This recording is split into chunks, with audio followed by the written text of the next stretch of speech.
Hello, what's up? This is Aiko Z8 sa mga interesado at naghahanap ng gaming phone na budget na gaming phone na kasama na rin ang camera phone. Yes, gaming phone and camera phone pinagsama po rito sa Aiko Z8. Ipapakita ko sa inyo yung natuklasan ko ng mga features niya at mga kaya niyong gawin dito sa detalyadong review. Kung interesado kayo, let's start. Ito po ang mga kasama niya sa box. The 120 watts charging brick, yes. Super fast charging yan. Mayroon po tayong jelly case na transparent plus charging cable na data cable na din.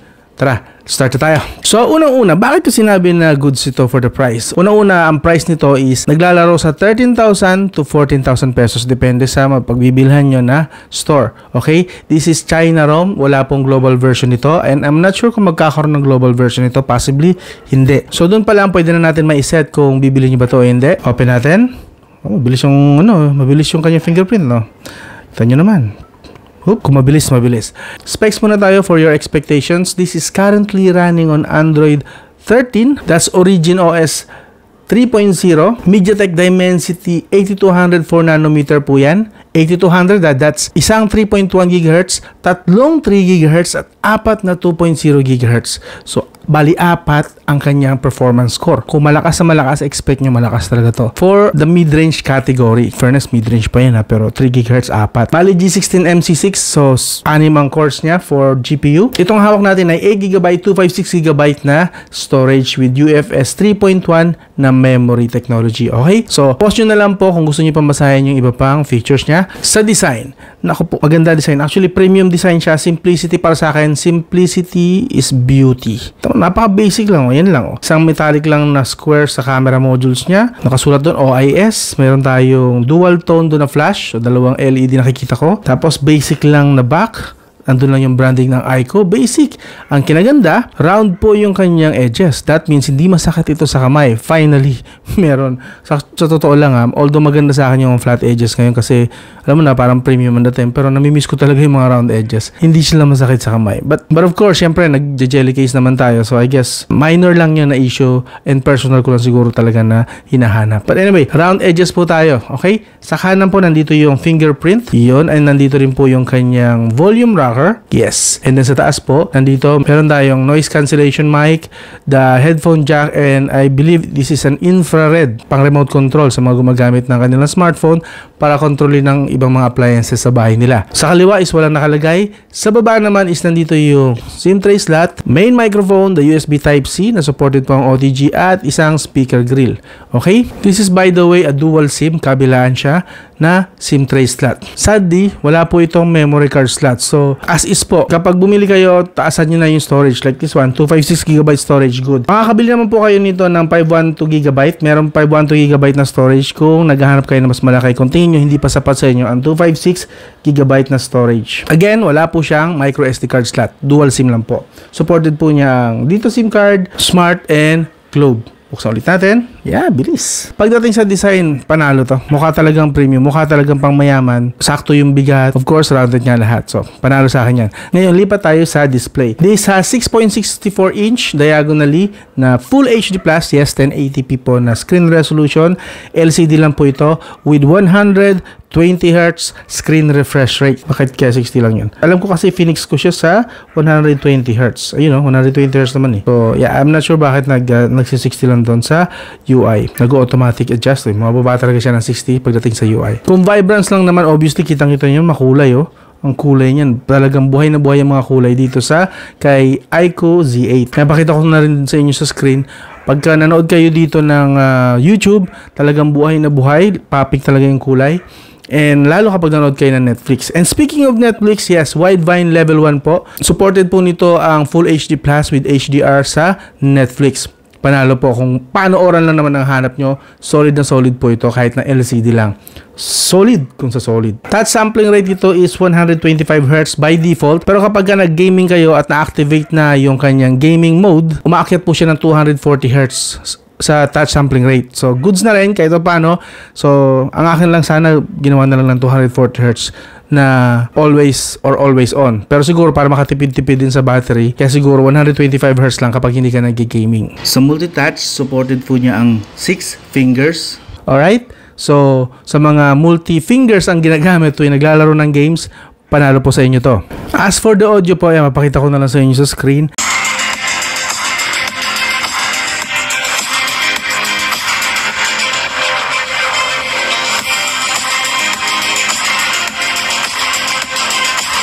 This is a dual speaker po. Gumagana po yung sa taas. Yan, meron po tayong slit dun sa taas. Yan, that's a speaker po talaga.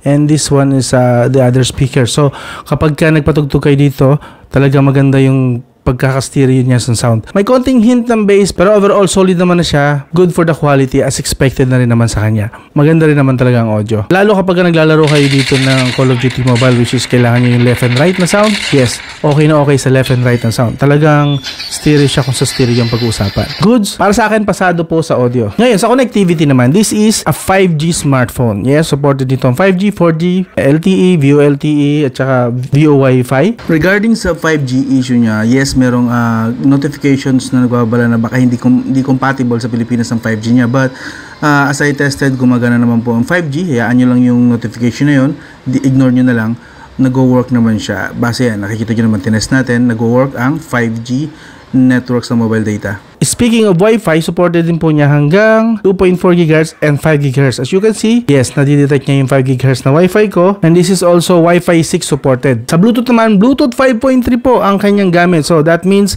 high definition, high data, pero matipid pa rin sa battery. So mas maganda rito ang connection nyo using TWS. And of course, syempre, USB Type-C po siya. So supported din po niya ang OTG. So papakita ko lang sa inyo mabilis. Madidetect niya yung OTG, supposedly. Ayun. Na-detect niya yung OTG ko. So yes, supported po niya ang OTG dito sa smartphone na to. Nandito pa rin tayo sa connectivity. Sa GPS test po, pasadong-pasado po siya kasi ang accuracy niya is 1 meter lang.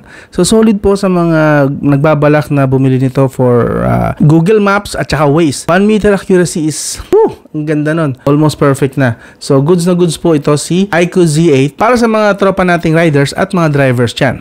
Alright, ngayon lipat na tayo sa camera. Okay? So sa camera, papakita ko lang sa inyo saglit bago ko magpakita ng mga samples. Kaya nito sa likod, yung rear camera niya nga po pala ay 64 megapixel yung main and the other one is 2 megapixel. Yung main camera po niyan is meron pong OIS. Alright? As indicated naman, OIS yan.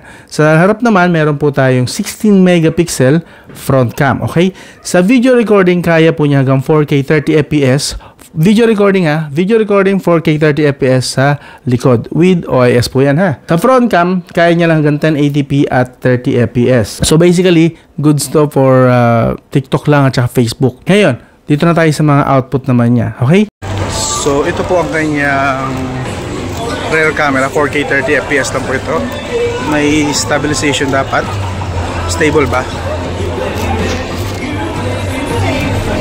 Yun po, kilala niyo po ba yan? Si Poltech Dad, tsaka si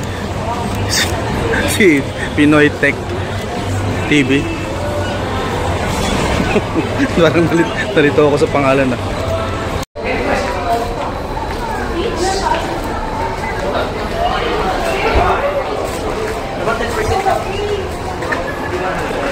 Tapos, ito naman yung mga iba pang features niya. Okay, kung interesado kayo, meron po siyang night mode, sports mode, portrait mode, photo, video, micro movie, more. Ayan po yung iba pa mga features niya. Just in case na naghahanap kayo ng mga features within the camera app.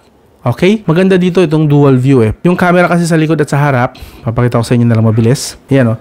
So, ito yung sa likod, kuha na natin. Tapos, pwede ako magsalita dito sa harap. So, pag nagbo-vlog kayo, gusto nyo nakikita kayo, tapos meron kayong pinapakita sa likod ng camera, gaya nito, pwede, di ba? So, good stuff for vlogging. Ito ang kanyang dual view. Ngayon, pagdating naman sa mga pictures, actually, ang ganda ng mga kuha dito. Solid pagdating sa mga shots, lalong-lalo na yung mga kuha sa likod. Yan, papakita ko lang sa inyo yung mga samples. Alright?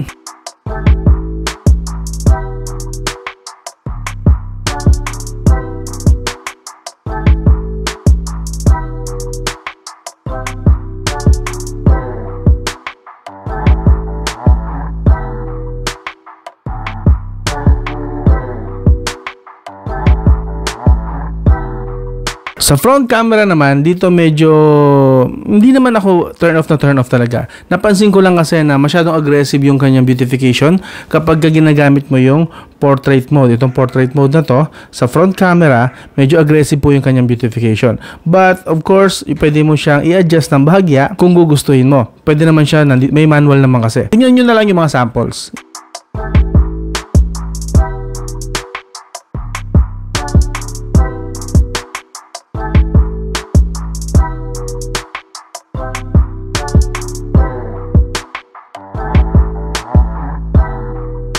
Ang nagustuhan ko sa camera app nito is meron siya mga control actually for aperture, para mapa-blur mo yung background. Depende sa gusto mo. Pwede mong babaan yung blur, pwede mong lakasan yung blur.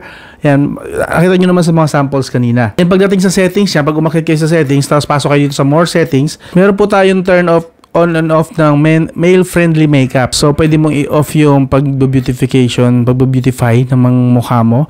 At least may ganun siyang feature, which is good para hindi masyado aggressive yung pagpapa-beautify, lalo kung lalaki ka naman, at hindi ka gwapong-gwapo sa sarili mo.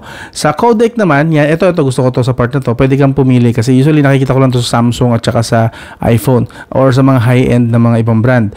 H.264 kasi is good para kung gusto mo na sure na magpe-play yung video na ni-record mo sa lahat ng device, kahit anong device pa ang gamitin mo, H.264 high compatibility po talaga yan, compatible para sa lahat ng devices. Ngayon, kung gusto mo naman na maliit lang yung files pero malinaw, itong H.265 high compression nga lang ito, high efficiency, may tendency nga lang na hindi kayang i-play ito ng ibang mga devices like smart TV. Usually hirap ang mga smart TV kapag H.265 ang ginamit mo na codec. So to be safe or para sure na lang lagi na compatible para sa lahat ng devices mo, use the H.264 compatibility sa codec. Under codec sa video settings, yan, sa more settings po yan. Okay? So basically, pagdating sa camera, panalo po sa akin si Aiko Z8. Kasi although hindi sobrang flagship level yung camera niya, magaganda pa rin naman ang output, and ang pinakamahalaga sa lahat, para sa akin, may manual control siya. Hindi ka obligadong ma-fix sa kung ano lang gusto niya ibigay sa'yo na output. So, thumbs up ako pagdating kay Aiko Z8 yan. Ngayon, punta naman tayo sa pinaka-favorite part ko, the battery endurance. Kasi para sa akin, kahit gaano pa kaganda ang camera nito, kahit gaano pa to kalakas sa gaming, kung pangit naman ang kanyang battery, ibig sabihin, bilis lang siya malolobat, wala sa akin yan. Hindi ako matutuwa dyan. So, ito po ang kanyang result sa test na ginawa ko for the past week. Sa unang test ko, full brightness, full volume with mobile data, 9 hours and 32 minutes. What? 9 hours and usually yan na yung score ng mga typical na mga smartphone na nire-review ko rito. Kapag nag full brightness, hindi sila nakakaabot na 9 hours. But this one, the Aiko Z8, kaya niya hanggang 9 hours and 32 minutes. Full brightness po yan. Ngayon, lumipat tayo syempre sa mga mahilig naman sa half brightness na settings. Sa half brightness na settings, half volume with mobile data, almost 18 hours po. Mariosep. Lupet. So, battery endurance, maganda yung pagkakaano nito. Iba talaga pag China ROM, no? Iba yung optimization na ginagawa ng China ROM talaga. Ang ganda yun. Kasi siguro wala kasi masyadong Google services na naka-embed sa loob. Kaya siguro hindi siya ganun kalakas sa battery. Ang galing, ang galing. 17 hours. Para na rin ako may hawak na rugged smartphone na may malalaking battery na umaabot ng 13,000 to 20,000. Ganito usually nakukuha kong resulta sa mga rugged phone na ganun kalalaki battery. So, hindi lang thumbs up. Actually, 2 thumbs up ako sa battery endurance ni Aiko Z8. So, may result po ha. Hindi po natin gawa-gawa yan. Ayan po yung result. By the way, kung hindi ko nabanggit, ang battery nito is 5,000 mAh ha. At ang kinaganda, 120 watts. Nakita nyo kanina sa umpisa, 120 watts po ang charger niya. Ang translation niya, nasa around 30 minutes lang, full charge na po siya. From 15% to 100%, full charge na po agad siya. Sadly, hinahanap ko talaga siya, pero wala siyang bypass charging. Even na pumasok ako sa gaming mode niya, wala pang bypass charging dito. So, yun lang. Yung medyo nabitin. No? Sana sinagad na rin nila sa bypass charging. Pero malay mo, sa susunod na update, ma-activate nila yung bypass charging kasi 120 watts naman ang charger niya. So, compatible siya sa bypass charging in case na gustong i-activate ni Aiko ang bypass charging dito. Solid sana kung bypass charging kasama. Pero, kung ganito naman nakatibay ang battery, ganda. Solid na rin naman, di ba? Ngayon, punta na tayo sa performance. Ito naman ang inaabangan ng mga gamers dyan. Sa Antutu score, ang score niya is 936,832.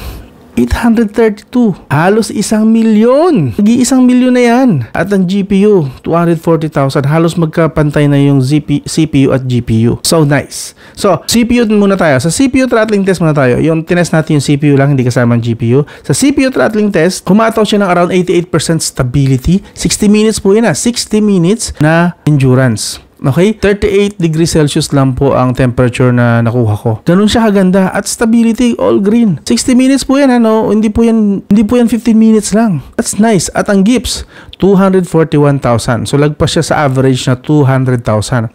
Lakas po niyan. Yan ay sa CPU ha. Lipat naman tayo sa GPU test. Sa GPU test, Wildlife Extreme Stress Test, in fairness, naka 1,793 ang best loop score niya. Kaso nga lang, bagsak sa stability ang GPU. 62% lang. Maganda yung performance ng CPU, nasa 88%, pero GPU niya hindi ganun ka-stable. So, 62% lang. Actually, nag-max out ang temperature niya hanggang 45 degrees Celsius sa GPU. Okay? Again, magkaiba po ang graphics test. Ito ay graphics test, ito naman ay CPU test. Okay? Ngayon, ano naman ang translation niyan sa mga games? Ang translation niyan sa games is, kapag ka Mobile Legends ang nilaro nyo, kaya niya hanggang super FPS with ultra graphics. Sweet. So kung ML lang naman ang lalaruin nyo, ba, sobra-sobra po ang capacity nito, ang performance level nito kung sa Mobile Legends lang. Okay? Ang problema nyo na lang sigurado, sakasakali is yung internet sa area nyo, lalo kung gumagamit po kayo ng mobile data. So Mobile Legends, very good po ang performance. Sa mga naglalaro naman ng Wild Rift, kaya po niya hanggang 60 FPS yung default. High graphics po, medium resolution lang. Pero pwede nyo po siyang iset sa 120 FPS. 120 FPS sa custom. Supported po niya. Kung gusto niyo lang mag 120 FPS, kung hindi kayo masaya sa 60 at 90 FPS, pwede po. Supported niya. Pwede niyo siyang i-activate. Sa Genshin Impact, ang default po niya is 30 FPS. Stable siya doon. Pero pwede niyo siyang isagad sa 60 FPS. Medyo makakaranas nga lang kayo ng mga konting FPS drop. Usually naglalaro siya ng 45 to 60. Depende. Pero just to be safe, iset nyo lang talaga siya sa medium settings at 30 FPS. Solid na rin naman po yun. Smooth na rin naman po yun. Ang mahalaga, hindi siya nagfe-frame drop. Sa PUBG Mobile, ang default niya is HD, high FPS. Pero kaya niya hanggang Ultra HDR, Ultra FPS kung gusto nyo lang naman na isagad talaga yung graphics quality niya. Pero yun nga, default HD and high FPS lang. Ultra available kung gusto nyo. Sa Call of Duty Mobile, kaya niya hanggang very high at max settings. Okay? Solid. Kapag nag-ultra kasi kayo, bababa siya ng low sa graphics. Pero kung gusto niyo na sagad-sagad, very high lang at max, pwede na. And yes, gumagana po ang gyroscope niya. Solid. And since nandito na rin tayo sa gaming, kapag nag-open kayo ng gaming, may mapapansin kayo ditong maliit na toggle. Swipe nyo lang po yan para lumabas yung kanyang gaming mode. Okay? So dito, mapapansin nyo, hinanap ko rito wala talaga siyang bypass charging dito. Pero in fairness naman, may mga features siya na magugustuhan nyo. Like, sa game tools, meron siyang 4D vibration, background calls, black notification, orientation lock, game timer, live streaming, assistant, display in small window. Yan, kung gusto nyo ilagay siya sa small window, naghihintay kayo, pwede po. Kung gusto nyo ibalik sa dati, pinutin nyo lang ito, yung parang zoom out. Yun, babalik niya siya sa dati. And other feature pa is motion control, view enhancement. Kung mapapansin nyo, view enhancement, pwede nyo pong kung tingin nyo, vibrant na yung kulay na yan, pag pinindot nyo, inactivate nyo, lalo siya mag-vibrant. Oh, mas tumitingkad ng bahagya yung kulay. Pansinin nyo. Ayun, may sudden twist ng kulay, mas nagiging vibrant siya. Expect nyo nga lang na kapag inactivate nyo yan, mas malakas ng konti sa battery. So I wouldn't recommend na i-on nyo to, pero kung gusto nyo talaga, maarte kayo, gusto nyo mas matingkad na kulay, go for it. Game mirroring, pwede rin po. Pwede po kayo maglaro sa smart TV nyo na may support for casting, peripheral settings, screenshot, etc. Then meron tayong performance panel dito, just in case na gusto nyo mag-monster mode. So currently, we are just using the balance mode. Kapag nag-monster mode kayo, mas matindi. Nga lang, mas malakas din sa battery yung gano'n. But kung ganito naman kaganda yung battery niya, battery life, why not? Sa system small windows naman, just in case na gusto nyo gamitin yung desktop nyo, itong maliit na to, papansin may desktop tayo dito maliit, pwede kayo mag-open ng web browser, messages, or Weibo, or pwede kayo mag-add kung gusto nyo mag-add pa ng iba pa mga apps na gusto nyo nandito. Like kunwari, gusto nyo idagdag si TikTok, si YouTube, yun, okay na siguro yan, done. So yun, lalabas na doon. Then pwede kayo manood dito. Like kunwari, open tayo ng YouTube, makaka-nood kayo ng YouTube habang naghihintay kayo or something. So solid, may ganyan siyang support. I like this. Sana merong ganito rin sa ibang smartphone na merong window mode na maliit habang naglalaro ka. Hindi yung game lang ang paliliitin. Why not yung desktop naman ang paliitin tapos yung mismong game yung nasa harap. Panalo, di ba? And of course, pwede nyo i-adjust kung ilang FPS or ilang hertz. So yan, touch sampling rate. Ito yung sabi ko sa inyo na by default 125 Hz lang yung kanyang touch sampling rate. Pero once na nasa gaming mode kayo, pwede nyo siyang iakyat hanggang 240, set nyo lang sa high yung touch sampling rate. Magkaiba po ang refresh rate sa touch sampling rate, magkaiba yan. Sa inyo po yan. Again, kapag nag-open kayo ng game, Pag nakita nyo to, yan, supported po yan ng gaming mode. And since nasa usapang software pa rin naman tayo, ito tayo sa settings. Saglit, pakita ko sa inyo bago ko ibigay yung aking final verdict. Pag pumasok kayo ng settings, hanapin nyo lang itong system management. Yan. Sa under settings po yan natin, control center. Mapapansin nyo, pagka nag-swipe tayo, magkasama na yung notification at saka yung toggle. Meron siyang ganung feature. Pero kung nasanay na kayo na yung kaliwa, yung notification, then yung kanan yung toggle, pwede nyo naman siyang i-switch. Buti nga may ganun siyang switch eh. So, pwede yung sinauna na magkasama yung notification na toggle or hiwalay, pwede nyo pong gawin yon. Okay? Alam, nagustuhan ko lang na may ganun siyang option. Iba talaga pag China ROM, no? Dito pa rin sa call center, meron tayong multi-turbo mode. So, just in case, kung gusto nyo na mas maging responsive siya, nakakadagdag siya ng konting responsiveness. So, naka-on na siya by default. And then, meron din po tayong multiple users. Just in case na, ito, kung ipinapahiram nyo po ang smartphone na to sa inyong mga anak, pwede po kayong mag-set ng isa pang user, add user, tapos pwede kayong mag-restrict, at saka para hindi nagagalaw yung sarili nyong settings. So, add user lang kayo dito, pwede yun. Pag lumabas tayo, balik tayo, mahanapin nyo naman yung RAM and storage space. Ito. Pag pumasok kayo rito sa RAM, makikita nyo dito yung switch ng on and off ng extended RAM. Kung gamer kayo, wag nyo pong i-on to. Pero kung hindi kayo gamer at multitasking lang naman ang ginagawa nyo, makakatulong naman to kahit paano. Mabagal lang, mas malakas ng konti sa battery pero at least nakakatulong yan kahit paano kung hindi kayo gamer, okay? Tapos, dito pa rin sa settings, hindi pa tayo alis ha. Baka naiinip na kayo. Kailangan ko lang pakita to kasi medyo mahirapan kayo mag-navigate kapag binili nyo to. Kasi China ROM po ito. Mamaya sasabihin ko sa inyo kung bakit. Dito sa safe mode and under settings, meron tayong unlock to power. Gustuhan ko to eh. Unlock to power off. Okay? Ayan, unlock to power off. Anong purpose niyan? Ang purpose po kasi niyan, just in case na nanakaw po yung smartphone nyo or nawala. Kapag naka-lock siya, syempre nilalagyan nyo naman talaga ng lock, hindi siya pwedeng ma-shutdown hanggat hindi siya na-unlock. Kailangan ng fingerprint o yung PIN bago siya ma-unlock kapag naka-activate ito. Okay? The only way para mag-shutdown ng smartphone na to is ilolobat talaga nila. So, pwede mo siyang ma-detect or ma-find device just in case na mawala siya, gusto nyo pa siyang hanapin. So, i-on nyo to. I would recommend kapag binili nyo to, i-on nyo agad to. Itong sa under safe, itong unlock to power off. Kasi hindi po siya magpa-power off hanggat hindi siya ina-unlock. Panalo, no? Sana may ganyan sa lahat ng smartphone na ngayon. Hindi siya magpa-power off unless hindi ma-unlock or malolobat. So, dito pa rin sa safe, baba lang kayo ng pinakababa, more security settings. Meron siyang feature na gusto ko rin eh. Replace the system launcher. So, pwede na kayo magpalit ng system launcher. Like, kunwari, ayaw nyo ng ganito. Gusto nyo Nova launcher or Action launcher o kung ibang launcher ang gusto nyo, pwede nyo po siyang replace. May ganitong feature siya within the settings. Medyo nakatago lang. So, tsagain nyo lang nahanapin. And then, meron tayo sa battery mode. Yan, dito under settings, battery mode. Meron tayong switch para sa super fast charging. Click lang natin itong more settings, super fast by default. Naka-off yan, in-on ko lang kasi gusto ko mabilis siya mag-charge eh. Pero pwede nyo po siyang i-off kung gusto nyo or hayaan lang na naka-off. Meron din po tayong battery health, just in case na gusto nyo check. Ayan, nakaset na doon. So, I'm not really sure kung accurate yan, pero at least nandyan yan. Meron siyang battery health na indicator. So, pasok lang kayo again sa within battery, more settings, makikita nyo yung mga ganyan features. Iyan o, dami pa actually kayo makikita rito. Kung gusto nyo magtipid sa battery, reduce screen refresh rate, so on and so forth. And of course, the elephant in the room, gusto ko i-tackle itong part na to. This is a China ROM, so expect na tingnan nyo kung gaano karami yung bloatware.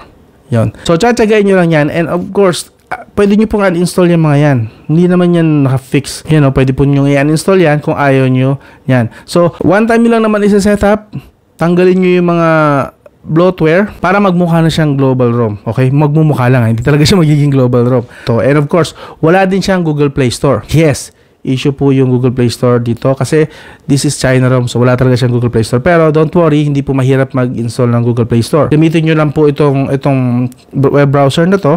And then, pwede nyo po i-search yung Google Play or Play Store APK. And of course, I recommend na i-install nyo rin agad itong Gboard kasi hindi magandang gamitin yung built-in niya na keyboard. So, itong dalawang to, mahalaga to. Unahin nyo to pagka nakabili kayo nito. Unahin nyo to. Then, uninstall nyo lahat ng bloatware. Then, okay na. Good to go na kayo. Promise. Yun lang naman na magiging problema nyo rito. Yun yung caveats ng lahat ng feature na meron to. Yun yung negative na part. Okay? So, verdict na tayo ngayon. Yung pakatotoo tayo. Okay?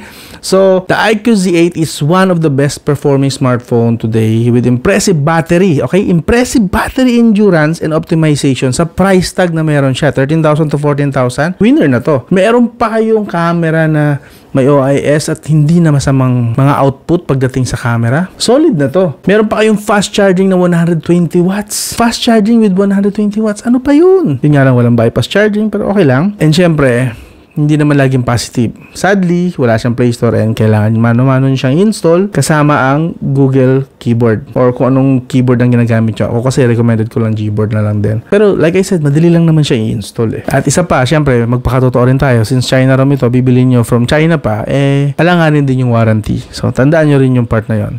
Okay? Real talk syempre tayo rito. Sabihin natin yung totoo. Pero kung okay lang sa'yo yung mga downside na yon, the bloatware, the missing Play Store, and the super limited warranty na halos wala na nga, non-existent na yung warranty talaga pagkabili nyo nito. Kung kaya nyo i-ignore yon, the rest of the features, panalo sa akin. I can recommend this kung kaya nyo i-ignore yon. Pero kung hindi nyo kayang i-ignore yung mga binanggit ko na downsides niya, huwag nyo pong bilhin to. Hindi para sa inyo to. Of course, hindi para sa inyo to. Marami pa dyang options, pero kung kaya nyo i-ignore yon. So, para sa akin, goods kung kaya nyo ignore yung mga negative na sinabi ko. Bago tayo matapos, shoutout ko nga pala kay Boss Rio Cruz ng Santiago City. Siya po yung bumili ng aking mga speakers. Yun, yung nasa dalawang gilid na yun. Yes, solid. Thank you po sa pagsuporta at pagtangkilik sa aking Shopee store. Ang aking Shopee store nga po pala is Aslan Store. Okay? Iwan ko yung link sa video description kung gusto nyo bilhin yung mga nire-review ko rito sa channel. Siyempre, discounted price po yun. Siyempre, kasi na-review na natin. And kahit paano, nagamit na ng 1 to 2 weeks. Alright? Anyway, kung interesado lang naman kayo, wala namang pilitan po rito. Again, shoutout kay Boss Rio Cruz. Thank you sa pagsuporta sa Shopee Store. So, yun. I hope nagustuhan nyo yung ganitong klase ng review. Madetalye, pero kailangan natin kasing itakil yung mga importanteng feature at walang feature, mga missing sa kanya, kailangan malaman nyo rin. Yung mga negative and positive, kailangan sabihin sa inyo ng buo. Alright? So, kung tingin nyo worth it na mag-subscribe sa akin, sana consider nyo na mag-subscribe, like, and share. Hanggang doon lang. This is Kotman and this is the iQOO Z8. I'll talk to you again soon.